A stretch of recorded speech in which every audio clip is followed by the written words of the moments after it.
안녕하세요. 애솔입니다. 네, 와이즈넛을 들고 바로 찾아왔는데요.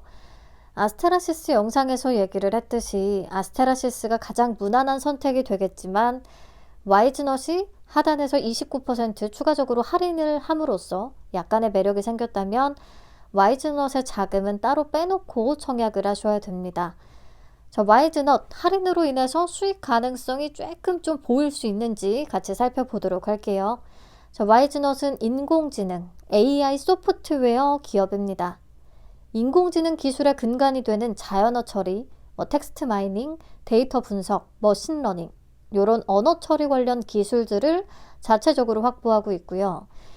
2000년에 설립이 됐는데 초기에는 이런 언어 처리 기술을 기반으로 검색 엔진 소프트웨어를 중심으로 성장을 했습니다. 검색 소프트웨어의 대표적인 제품은 서치 포뮬러 1이라는 게 있는데 국내 다수의 공공기관이나 대기업 그리고 금융사들에 적용이 됐습니다. 이들 홈페이지의 검색 기능 상당수는 와이즈넛의 검색 소프트웨어로 구현이 되어 있다라고 생각을 하시면 되겠어요. 그리고 2015년부터는 인공지능 챗봇 사업을 본격적으로 확대하면서 사업을 확장시켰습니다. 대표적인 제품은 와이즈 아이챗이라는 건데 480건의 국내 최다 판매 실적을 보유하면서 품질과 노하우를 축적했고요. 마찬가지로 국가 주무부처나 산하 공공기관뿐 아니라 금융, 유통, 제조, 의류, 법률, 물류 등등 굉장히 다양한 산업 전반에 활용이 되고 있습니다. 회사의 검색 기술, 대화 처리 기술, 이런 AI 기술력은요, 공신력 있는 외부 기관으로부터 인정을 받았는데요. AI 분야의 글로벌 최고 학회라고 할 수 있는 AAAI에서 핵심 기술 1위로 선정된 바 있고 또 한글과 한국어 정보처리 학술대회 최우수 논문상을 수상하기도 했습니다. 이런 기술 경쟁력을 바탕으로 무려 5,500여 개에 달하는 고객사들로부터 선택을 받았습니다. AI 솔루션 기반의 국내 최다 고객사를 확보했다고 하고요. 공공기관, 지자체, 금융사 등등 보시면 다양한 프로젝트를 진행했다는 것을 확인할 수 있습니다. 그리고 23년 공공조달시장 기준 검색과 챗봇 분야 마켓쉐어 1위를 기록했더라고요. 네, 이렇게 검색과 챗봇 소프트웨어가 회사의 핵심 매출원으로 작용을 하고 있는데요. 최근에는 특히 AI 쪽에서도 와이즈 아이 레그라는 신제품을 성장 동력으로 삼고 있습니다. 여기서부터는요, 인공지능과 관련된 몇 가지 핵심 개념들을 같이 좀 정립을 하고 갈 필요가 있겠어요. 자, 우선 우리가 AI라고 했을 때 가장 쉽게 떠올리는 것이 바로 챗 GPT입니다. 한 번쯤은 다들 써보셨을 것 같은데요. 챗 GPT는 LLM, Large Language Model, 거대 언어 모델을 기반으로 합니다. LLM이란 대규모의 텍스트 데이터를 학습해서 주어진 질문이나 문장에 이어질 내용을 생성하는 생성형 인공지능 모델입니다. 예를 들어서 아인슈타인은 어느 나라 사람이야? 라는 질문을 하면 아인슈타인은 미국인입니다. 라는 답변을 생성할 수가 있습니다. 장점은 방대한 양의 데이터를 바탕으로 다양한 질문에 답변을 할 수 있다는 점이에요. 하지만 최신 정보나 특정 도메인에 대한 지식을 포함하지 않기 때문에요. 최신 뉴스나 특정 전문 분야의 질문에 대해서는 정확하지 않은 답변을 할 수가 있습니다. 이를 환각, 할루시네이션이라고 한대요. 그리고 자료를 조금 찾다 보니까요. 스켈털 랩스라는 곳에서 잘 정리해 둔 게 있더라고요. 그대로 가져와 봤습니다. 앞에서 얘기했듯이 LLM의 한계는 만약에 2024년 노벨 물리학상 수상자는 누구야? 라고 답변을 했을 때 최신 뉴스가 업데이트가 안 돼서 과거 얘기만 답변으로 돌아올 수가 있다는 거. 그래서 챗 GPT가 처음에는 엄청 핫했었는데 점점 신뢰성이나 최신성 그리고 일관성의 한계가 지적을 받고 있는 거죠. 이 한계를 보완하기 위해서 나온 기술이 바로 레그입니다. 레그는 LLM의 한계, 그 할루시네이션을 극복하기 위해서 개발된 기술이라고 할 수가 있어요. 질문에 대한 답변을 제공할 때 실시간으로 문서를 검색해서 그 생성형 AI, LLM이 그 문서를 기반으로 더 정확한 답변을 생성하도록 돕는 역할을 한다는 거죠. 앞에서 예로 들었던 것처럼 24년의 노벨 물리학상 수상자를 물었을 때 가장 최신의 문서를 검색을 해서 정확하게 피터 힉스에게 수여됐습니다. 라는 답변 제공이 가능해진다라는 겁니다. 회사는 이 레그 기술이 적용된 와이즈 아이 레그를 출시한 거예요. 왜 레그에 집중을 했냐면 기업이나 기관들이 생성형 AI를 제대로 사용하게끔 도와주기 위해서입니다. 얘기했듯이 LLM은 그 최신성, 신뢰성의 한계도 있기는 하지만 기본적으로 범용 정보를 기반으로 답변을 제공하기 때문에 기업이나 기관에서 활용하는 데에는 문제가 생길 수밖에 없습니다.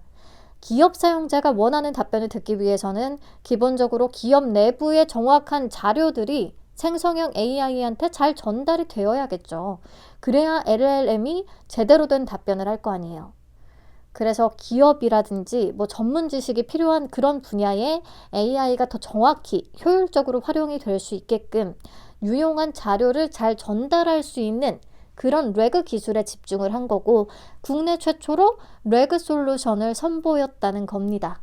자, 와이즈넛이 노리는 것은요, 이 레그와 LLM을 기반으로 하는 AI 에이전트 시장인데요. 여기서 개념이 하나가 더 나왔죠. AI 에이전트. AI 에이전트는 AI 비서라고 할 수가 있는데 환경과 상호작용하고 데이터를 수집하고 데이터를 사용해서 목표를 달성하기 위한 작업을 스스로 수행하는 소프트웨어를 얘기합니다. LLM과 레그를 포함 그 밖에 또 다른 다양한 기술들을 활용해서 사용자의 질문을 처리하고 실제로 행동을 수행할 수 있는 AI 시스템을 얘기한대요. 그 레그는요, LLM의 한계를 보완하기는 했지만 실제로 뭐 작업을 수행한다거나 사용자 계정에 접근해서 일정을 스스로 관리한다든지 이런 복잡한 태스크를 수행하는 능력은 제한적이라고 하거든요. 요걸 또 극복하기 위해 등장한 것이 바로 AI 에이전트라는 겁니다. 예시가 또 잘 정리가 되어 있는데요. 만약에 다음 주 월요일 회의 일정을 잡고 팀원들한테 자료 보내달라고 메일을 좀 발송해줘. 이렇게 업무 요청을 내리면 단순히 그냥 답변만 하는 게 아니라 질문과 수행을 반복해서 하면서 스스로 업무를 완성시켜 준다는 거. 그래서 정말 사람 한 명을 대신할 수 있는 그런 비서가 돼준다는 거. 와이즈넛이 최종적으로 표방하는 것은 LLM과 레그 기술을 기반으로 하는 AI 에이전트다라는 것을 기억을 해주시면 되겠습니다. 그래서 회사는 궁극적으로 금융 분야에서도 예를 들어서 금융 분야에서도 대출관리 에이전트, 증여세 에이전트, 재산세 에이전트 이런 식으로 전문 분야가 세분화된 그런 AI 에이전트가 되겠다라는 목표를 하고 있습니다. 제가 그냥 표면적으로만 간단하게 회사에 대해 설명하고 넘어갈 수 있는데 이렇게 개념을 다 짚어본 이유는요. 제가 스스로 살펴보면서 궁금했던 부분은 구독자님들도 똑같이 궁금증을 느낄 거라고 생각을 하기 때문이에요. 그냥 제가 대신해서 공부하고 좀 쉽게 정리해서 공유하는 게 저의 역할이라고 저는 생각하기 때문에 영상이 길어지더라도 짚고 넘어가는 건데요. 요게 좀 불편하신 분들은 잘 스킵을 하면서 원하는 부분만 취해 가시면 되겠습니다. 저랑 뜻이 통하는 분들은 공부를 같이 하고 넘어가면 좋을 것 같아요. 왜냐하면 산업 공부가 되는 거니까. 네, 제 기억에는 이 AI 에이전트라는 개념이 작년 여름쯤부터 급부상했던 것 같거든요. 생성형 AI, 그 LLM의 시대에서 AI 에이전트 시대로 전환될 것이다. AI 에이전트 일상화가 시작된다. 뭐 이런 제목의 기사들을 여러 번 접했던 것 같아요. 실제로 세일즈포스나 마이크로소프트, 링크드인, SAP 이런 네로라는 글로벌 소프트웨어 기업 대부분은 AI 에이전트를 이미 도입하는 중입니다. 통계 자료에 따르면요. AI 에이전트의 시장이 24년에 6.6조 원 정도에서 2030년 61.2조 원까지 연평균 45.1%의 강하고 빠른 성장을 보일 것으로 전망이 되고 있습니다. 저는 이렇게 강하게 성장하는 시장에 속한 기업이 와이즈넛이라는 점에서 사실 기업 자체만 놓고 보면 가장 기대가 되긴 하거든요. 그리고 매출 측면에서도 얘기를 하자면 검색 소프트웨어의 사업 규모가 한 5천만 원 가량이었다면 챗봇 사업은 약 5억 원에 달하고 그리고 AI 사업의 경우에는 약 15억 원 내외로 몇 배 더 크기 때문에 챗봇 시장이 열리면서 회사가 크게 도약을 했듯이 생성형 AI 그리고 이 AI 에이전트를 통해서 또 한 단계 퀀텀 점프하기를 기대를 좀 해보고 있습니다. 현재 국내에서 AI 에이전트를 표방하고 있는 기업으로는 와이즈넛을 포함해서 솔트룩스, 코난테크놀로지 정도가 있습니다. 우선은 이 정도 내용 파악하고 실적으로 넘어가서 확인을 해보죠. AI 소프트웨어 기업 중에는 정말 드물게 흑자를 기록했습니다. 최근 3개년 연속해서 영업 흑자였어요. 근데 24년 들어서 성장이 좀 둔화된 경향을 보이고 있거든요. 적자로 다시 전환을 했고, 회사 측에 따르면 공공시장의 AI 도입에 일시적 정체 현상이 나타났다라고 얘기를 합니다. 근데 레그솔루션 매출이 본격화되는 25년부터는 매출 상승세가 확대될 것이다 라고 얘기하고 있어요. 좀 지켜봐야 될 것 같아요. 근데 어쨌든 최근 3개년 동안 영업 흑자를 기록했다는 것은 의미가 있습니다. 자, 공모가 어떻게 산정했는지 볼게요. 경쟁사들은 다 적자이기 때문에 선정할 수가 없었고, 최종적으로 한글과 컴퓨터, 엠로, BI 매트릭스를 비교 대상으로 선정을 했습니다. 소프트웨어 회사들. 24년 3분기 LTM 기준 평균 PER은 35.61배로 산출됐고요. 와이즈넛의 26년 추정순이익을 20% 할인율로 땡겨온 약 136억 원을 적용을 해서요. 주당 평가가액은 36,659원을 산출했습니다. 미래 추정치 기반이니까 무조건 고평가할 수밖에 없겠죠. 24.53%에서 29.08% 할인율 적용해서 최종적으로 밴드는 24,000원에서 26,000원을 도출합니다. 자, 경쟁사들이 있으니까 솔트룩스와 코난 테크놀로지, 이들하고 실적 대비 시가총액을 좀 비교해 볼 수 있을 것 같아요. 우선 23년 매출액과 영업이익, 순이익을 보자면 와이즈넛의 실적이 월등히 좋습니다. 다만 24년에 적자로 전환을 했기 때문에 24년 3분기 누적을 연한산한 순이익을 계산을 해보면 솔트룩스에 비해서 약간 조금 더 저조할 수가 있겠어요. 근데 코난 테크놀로지에 비해서는 훨씬 나은 편이고요. 아무튼 23년 실적이 우수하긴 하지만 와이즈넛의 하단 기준 시총이 3,136억 원으로 나머지 두 개 회사에 비해 이미 너무 높았기 때문에 아무래도 공모가에 대한 부담이 좀 있을 수밖에 없었습니다. 기본적으로 미래 추정치 기반이기도 했고, 그래서 공모가가 얼마나 할인이 될 것인지 이게 중요하고 궁금했는데요. 수요 예측 결과 어땠을까요? 같이 볼게요. 경쟁률은 64.85대 1, 370개의 기관이 참여했습니다. 비교해서 보나마나 경쟁률과 참여 건수는 모두 저조한 편이고요. 신청 가격 분포표를 보면 공모가 밴드는 24,000원에서 26,000원을 제시했는데 대부분이 하단 미만에 분포하고 있습니다. 특히나 17,000원 미만의 분포도가 가장 높았어요. 그러니까 이 분포표를 보면 사실 17,000원에 확정된 공모가도 조금 아쉽긴 합니다. 더 아래에서 잡힐 수 있을 것 같은데, 그쵸? 아무튼 공모가는 하단에서 29.17%나 추가적으로 할인은 이루어졌습니다. 자, 확약은 건수 기준 0.27%, 수량 기준으로 0.32%를 기록했네요. 6개월에 신청한 딱 1개의 기관이 있었습니다. 그래서 종합적으로 수요 예측 결과는 매우 안 좋았고요. 이에 따른 공모 개요를 한번 체크해 보겠습니다. 공모가가 17,000원에 확정되면서 공모 금액은 153억 원, 시가총액은 약 2,221억 원까지 내려갔습니다. 청약은 15일부터 16일까지 진행되고요. 환불까지 4일이 걸린다는 단점이 또 있네요. 상장은 24일 동시 예정이고요. 삼성증권의 단독 주관입니다. 최소는 20주, 증거금 17만 원 필요하겠고요. 신주 모집 100%로 진행되고 우리사주 조합에 5%를 배정했는데 직원이 338명이나 되더라고요. 1인당 평균 배정 금액은 약 226만 원밖에 안 돼서 다 소화가 될 것 같습니다. 자, 상장일 즉시 유통 가능한 물량 체크를 해볼게요. 주식 총수의 66.97%나 되는 물량이 바로 풀릴 수가 있습니다. 오버행 이슈가 너무 커요. 코넥스 이전인 마냥. 금액으로는 약 1,488억 원. 무겁기까지 하고요. 기존 주주의 비중이 무려 90.23%를 차지합니다. 벤처금융, 개인, 기타 소액주주 아주 난리예요. 제가 유상증자 발행 내역을 참고해서 투자 단가를 좀 추정해 보려고 했는데 투자 설명서에 기재가 되어 있지 않습니다.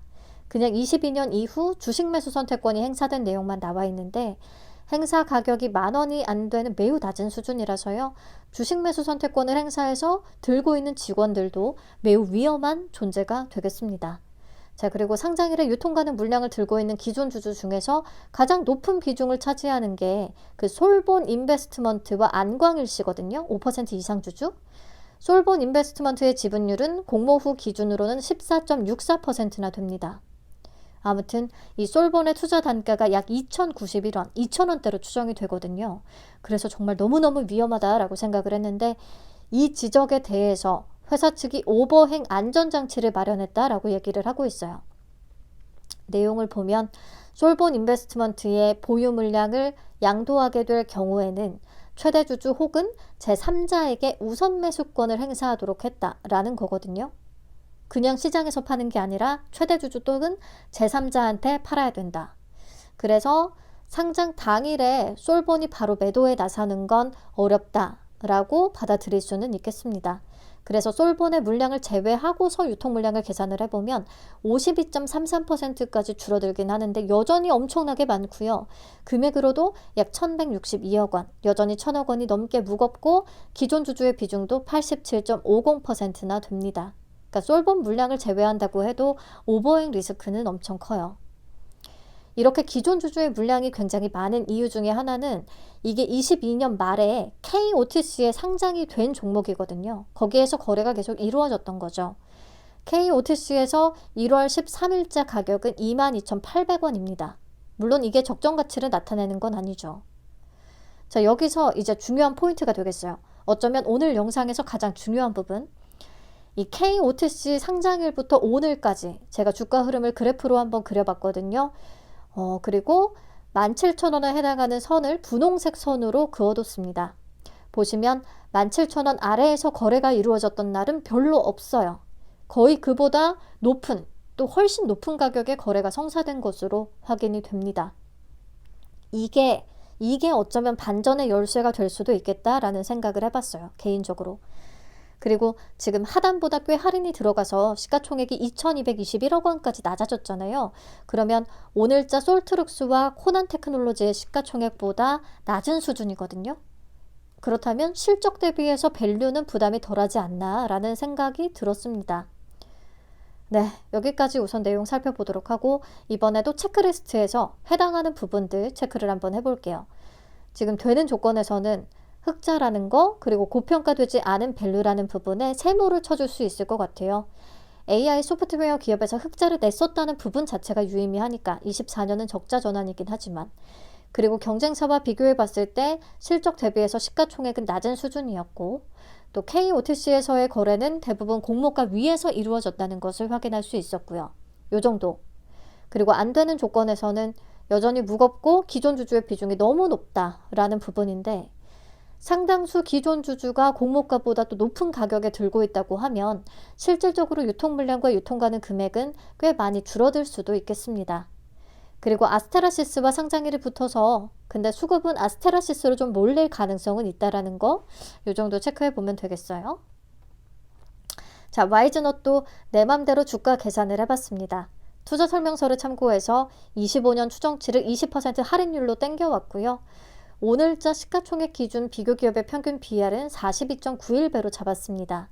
그러면 주당 평가가액은 약 23,254원.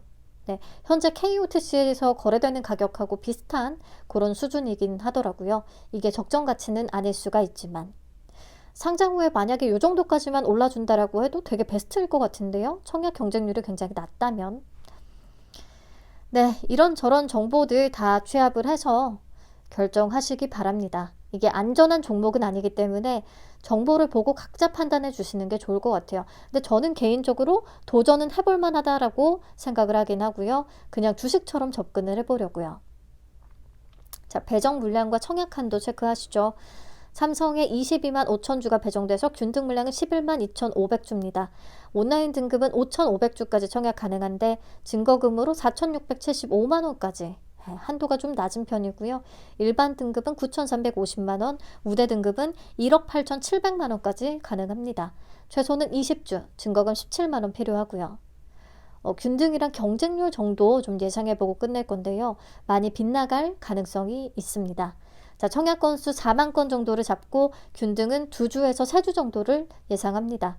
증거금은 5천억 원 기준, 비례 경쟁률 523대 1 정도로 계산을 해봤고요. 이게 아스테라시스 2일차에 와이즈넛 청약이 시작이 될 건데 1일차 상황을 보면서 조금 수정해 보면 좋을 것 같아요. 네, 그래서 다시 정리를 해보시면 당연하게 확실하고 무난한 건 아스테라시스가 되겠고요. 그래도 와이즈넛의 섹터 매력과 공모가 할인, 그에 따라 낮아진 시가총액, 또 높아진 기존 주주의 투자 단가 이런 거 고려해서 반전의 가능성을 조금 엿보신다면 어차피 와이즈넛은 청약 한도가 또 낮기도 하니까 한도 내에서 자금을 조금 빼놓으시면 될 것 같아요. 우선은 제 예상 경쟁률 정도를 참고를 해서 대충이라도 자금 계획을 세워보시면 되지 않을까 싶습니다. 자, 와이즈넛 영상 여기서 마칠 건데요. 제가 앞서 업로드했던 아스테라시스 영상에서 기존 주주 투자 단가 부분에 오류가 있었더라고요. 죄송합니다. 결론적으로 기존 주주의 단가는 공모가보다는 전부 다 한참 아래입니다. 영상의 고정 댓글 통해서 확인해 주시면 감사하겠습니다. 이제 진짜 마칠게요. 저는 내일 미트박스 글로벌과 유안타 17호 스펙의 경쟁률 라이브로 찾아오도록 하겠습니다. 푹 쉬시고 좋은 꿈 꾸시고 내일 밝고 활기찬 모습으로 다시 만나요. 안녕.